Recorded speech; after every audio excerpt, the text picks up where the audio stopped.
என் கணவன் எப்படியாவது மாறின்னு நீ சர்ச்சுக்கு வந்தீங்கன்னா கணவன் மாறின பிறகு இந்த சர்ச்சை விட்டு போயிடுவேன். நடக்கணும், அது நடக்கணும், எனக்கு குழந்தை பிறக்கணும், எனக்கு வேலை கிடைக்கணும், எனக்கு கல்யாணம் அப்படின்னு ஏதாவது ஒரு அஜெண்டா நம்ம லைஃப்ல இருந்துச்சுன்னா that agenda will kill you in some point of time in ministry. ஆனா என் அஜெண்டா எல்லாம் என் ஆண்டவருக்கு ஊழியம் செய்வதே என்ற அஜெண்டா இருந்துச்சுன்னா மற்ற காரியங்கள் எல்லாம் இதோடு சேர்த்து கூட கொடுக்கப்படும். அல்லேலூயா. சீஷர்களுக்குள்ள ஒரு மிகப்பெரிய சண்டை நடக்குது. யாரு பெரியவன் யாரு சின்னவன்.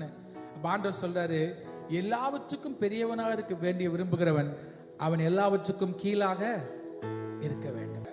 பைபிள் ஒரு வசனம் இருக்குல்ல, நீங்க பரலோகத்துக்கு போய் நிக்கிறப்ப உங்களை ஆண்டவர் எப்படி அழைப்பாரா? உண்மையும் உத்தமமான ஊழியக்காரனே. He will never call you right Reverend Johnson Daniel, Dr. John, அவ்வளவு கூட மாட்டாரு. A truthful servant. Somebody say truthful servant.